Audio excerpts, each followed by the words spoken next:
আজকের আলোচনার বিষয় কি? পরিবার এবং সন্তানকে আদব শেখাও। আদব এমন এক জিনিস যে আদবের কদর সর্বত্র আছে, বেয়াদবির কদর কোথাও নাই। না ঘরে আছে, না পরিবারে আছে, না সমাজ আছে, না রাষ্ট্রে আছে। বেয়াদবকে কেউ পছন্দ করে না। আর যাদের আদব আছে তাদেরকে সবাই পছন্দ করে। আদবের প্রথম স্তর হলো পরিবারকে সালাতের উপরে কায়েম করা। আদবের প্রথম স্তর হলো পরিবারকে নামাজি পরিবারে পরিণত করা। এটা আদব, এটাই শিষ্টাচারিতা, এটাই বিনয়, এটাই নম্রতা, এটাই ভদ্রতা। সুতরাং আদবের প্রথম স্তর সম্পর্কে আল্লাহ রাব্বুল আলামিন বলেন, ওয়া'মুর আহলাকা বিস-সলাতি, তোমার পরিবার পরিজনকে সলাতের আদেশ করো, নির্দেশ দাও। ওয়াসতাবির আলাইহা, এবং তুমি নিজেও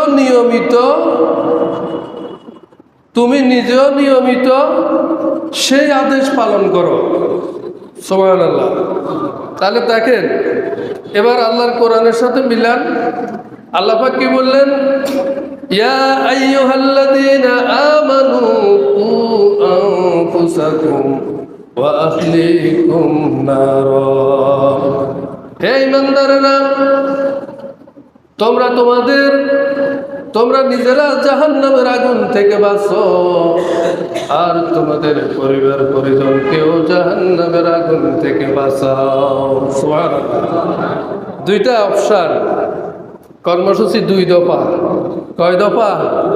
দুই দফা কর্মসূচি। প্রথম দফা নিজে জাহান্নামের আগুন থেকে বাঁচার কর্মসূচি, বাঁচার আন্দোলন চলবে। দ্বিতীয় দফা পরিবার পরিজনকে এই হায়াত যতক্ষণ আছে ততক্ষণ জাহান্নাম থেকে বাঁচানোর আন্দোলন চলবে। আর পরিবার পরিজনকে নিজেকে জাহান্নাম থেকে বাঁচাবার, পরিবার পরিজনকে জাহান্নাম থেকে বাঁচাবার আন্দোলনের প্রথম দফা হইল পরিবারের সালাত কায়েম করা। কথা কি বুঝাতে পারতেছি? কি করা?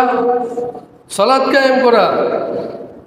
আল্লাহ পাক বলেন, লা নাসআলুকা রিজকা, আমি তোমাদের নিকট কোনো রিজিক চাই না। নাহনু নারযুকুক, আমি তো তোমাদেরকে রিজিক সরবরাহ করে থাকি। সুবহানাল্লাহ। রিজিক দেন কে? রিজিক শুধু ভাত আর কাপড়ের নাম নয়। সন্তান রিজিক, সম্পদ রিজিক, ঘর রিজিক, চাকরি রিজিক, ব্যবসা রিজিক। এক কথায় একজন মানুষের জীবনে, দুনিয়াবী জীবনে যত কিছু তার প্রয়োজনীয় হালালের পর্যায়ে যা কিছু সে ভোগ করে তার সবটাই হচ্ছে রিজিক, সবটাই রিজিক। আল্লাহ পাক বলেন, তুমি নামাজ পড়ো আর তোমার কাছে এই ছাড়া আমার সিজদা দিবা, এই ছাড়া আর কিছু তো আমি চাই না। আমি রিজিক তোমার কাছে চাই না, বরং তোমাকে আমি রিজিক সরবরাহ করে থাকি। তাহলে বোঝা গেল রিজিক প্রসারিত করার একটা মাধ্যম হচ্ছে সালাত। রিজিক প্রসারিত করার একটা মাধ্যম কি? এই জন্য মুয়াজ্জিন কি বলে শুনেন। প্রথমে বলে হাইয়া আলাস সালাত, নামাজের দিকে আসো। তারপরের বাক্য বলে হাইয়া আলাল ফালাহ। নামাজের দিকে আসলে বান্দা প্রশ্ন করবে, ও আল্লাহ, তুমি তো নামাজের দিকে ডেকেছ, নামাজের দিকে গেলে কি লাভ হবে? আমি যদি তোমাকে সিজদা করি কি লাভ হবে? আল্লাহ রাব্বুল আলামিন যেন সেই জবাব আযানের ভিতরে দিয়ে দিলেন, হাইয়া আলাল ফালাহ। কল্যাণের দিকে আসো, সফলতার দিকে আসো, আমাকে সিজদা করো। আমাকে যদি সিজদা করো তাহলে জীবনে আর কোনো ব্যর্থতা আর বিফলতা তোমার থাকবে না। সুবহানাল্লাহ। সূরা কুরাইশের ভিতরে আল্লাহ রাব্বুল আলামিন বলেন, ফালিয়াবুদু রাব্ব হাযাল বাইত। পড়েন না সবাই? পড়েন সবাই। ফালিয়াবুদু রাব্ব হাযাল বাইত। এই ঘরের মালিকের ইবাদত করো। কোন ঘর? ঘরের মালিকের ইবাদত করো। আল্লাযী আত'আমাহুম মিন জু' ওয়া আমানাহুম মিন খাউফ। যদি ঘরের মালিকের ইবাদত করতে পারো, তাকে সিজদা দিতে পারো, তাহলে তিনি তোমাদেরকে ক্ষুধায় কষ্ট দিবেন না, ভয়ের সময় তিনি তোমাদেরকে নিরাপত্তা দেবেন। সুবহানাল্লাহ। ঘরের মালিকের দাসত্ব নাই। ঘরের মালিকের দাসত্ব বাদ দিয়ে, ঘরের মালিকের গোলামি বাদ দিয়ে কলাস্টিফল গেট লাগানো হচ্ছে, দামি দামি এসএসের গেট লাগানো হচ্ছে, কিন্তু নিরাপত্তা উঠে যাওয়ার কারণে গেটের জায়গায় গেট থাকে, টাকা নিজের ইচ্ছা মতোই দিয়ে দিতে হয়। ঠিক কিনা? এত মজবুত গেটের কোনো প্রয়োজন নাই, কারণ এখন আর গেট কাটা হচ্ছে না, এখন তালা কাটা হচ্ছে না, তালা ভাঙ্গা হচ্ছে না। ঘরের মালিকের ইবাদত না থাকার কারণে আপোষে সব দিয়ে দেওয়া হচ্ছে। ঠিক কিনা? সুতরাং আল্লাহ পাক বললেন, ওয়া'মুর আহলাক বিসসালাতি, তোমার পরিবার পরিজনকে সালাতের নির্দেশ দাও। ওয়াসতাবির আলাইহা, আর নিজেও সেই কাজগুলি করতে থাকো। সুবহানাল্লাহ। নাহনু লা নাসআলুকা রিজকা, আমি তোমাদের কাছে কোনো রিজিক চাই না। নাহনু নারযুকুক, আমি তো তোমাদেরকে রিজিক দিয়ে থাকি। সুবহানাল্লাহ। সুতরাং রিজিকের জন্য যে কাজটি করতে হবে, সম্মানের জন্য যে কাজটি করতে হবে, জীবনের সফলতার জন্য যে কাজটি করতে হবে, সে কাজটি হলো নামাজ। সে কাজটি কি? قال النبي صلى الله عليه وسلم مروا الصبي بالصلاة إذا بلغ 7 سنين।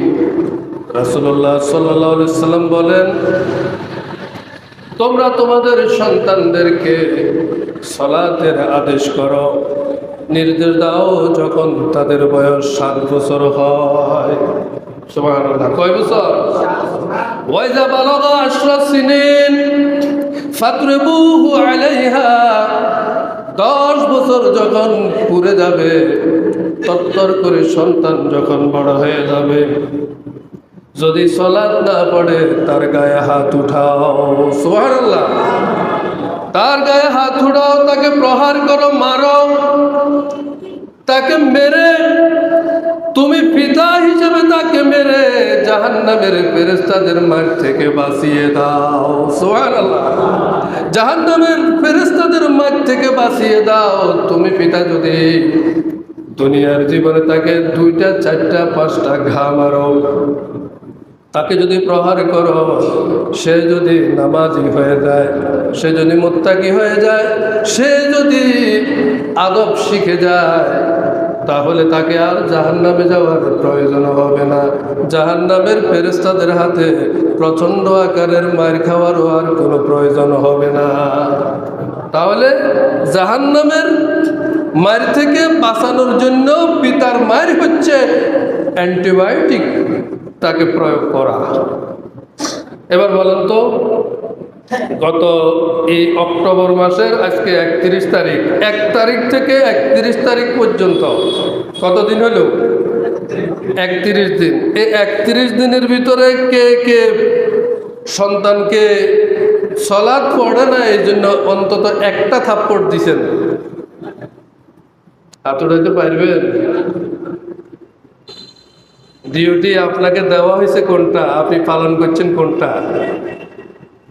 আপনাকে ডিউটি দেওয়া হয়েছে ওয়াইজা বালাগা 10 সিনিন, যখন তার বয়স 10 বছর পুরে যাবে, 7 বছর থেকে তাকে ওয়ার্নিং দাও, 10 বছর যখন পুরে যাবে, ফাদরিবুহু আলাইহা, কথা না শুনে সালাত না পড়ে মসজিদে যায় না, বেয়াদবটাকে পিটাও। আপনাকে দায়িত্ব এটা দেওয়া হয়েছে, আপনি দায়িত্ব পালন করলেন, ছেলের জন্য একটা লাল সাইকেল কিনে আনলেন, আপনি এই ডিউটিটা পাইলেন। এই ডিউটিটা আপনাকে দিছে কে? একটু শুনি, কে দিল? তার জন্য উড়োজাহাজ কিনে আনলেন, বিদেশ থেকে আসতে এখন কি প্লাস্টিকের হুন্ডা এগুলো বাইরিস, এগুলি নিয়ে আসলেন। আপনি এইসব করার জন্য তো আপনাকে হাদিসের কোথাও বলে নাই। তো আল্লাহর কথাটা মানতে, আপনার রাসূলের কথাটা মানতে এত কষ্ট কেন? এত কষ্ট কেন?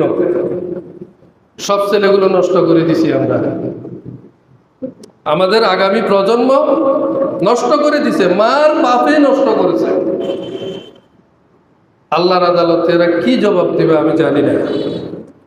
কেন আপনারা শুধু আদরের দায়িত্বটা নিলেন, শাসনের দায়িত্বটা কোথায় গেল? কোথায় গেল শাসনের দায়িত্বটা? কেন আজকে এটা হলো আমি বুঝলাম না। সমস্ত পরিবারগুলোতে আল্লাহ সুখ দিলেন, টাকা পয়সা অর্থ সম্পদ সবকিছু দিলেন, ঘর বাড়ি সব আছে, শুধু সন্তানগুলোর আদব নেই। শুধু সন্তানগুলোর আদব ছাড়া ওই ঘরে আপনি সব পাইবেন, আদব নেই। এই যে আপনারা এসেছেন, সব মসজিদ পুরা, আপনাদের প্রত্যেকের বাড়িতে সন্তান আছে, আপনি একা আসলেন কেন? কেন একা আসলেন? আপনার দায়িত্ব ছিল আপনার বাচ্চাটাকে নিয়ে আসা, যদি সেটা বালেগ হয় তাও সাথে নিয়ে আসা, যদি না বালেগ হয় তাও নিয়ে আসা। আনেন নাই, আদব শিখবে কিভাবে? সকালবেলা ছেলেকে মক্তবে পাঠাইতে হবে, এখন মক্তবে পাঠাইবে কে?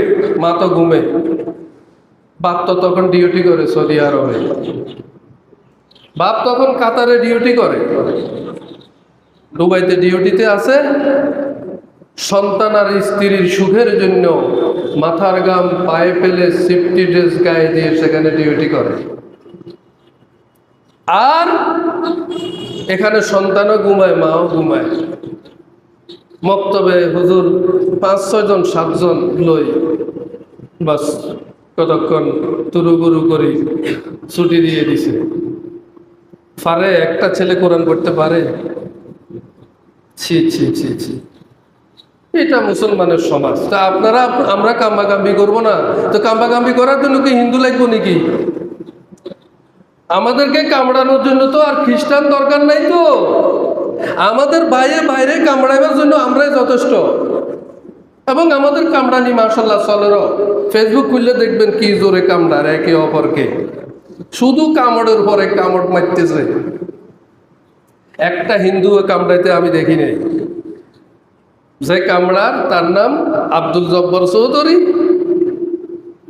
যারে কামড়ার তার নাম আব্দুল সত্তর চৌধুরী। কথা ঠিক নাকি? এর কারণ হলো আপনারা আদবের উপরে গড়ে তুলতেছেন না, সমাজ শেষ।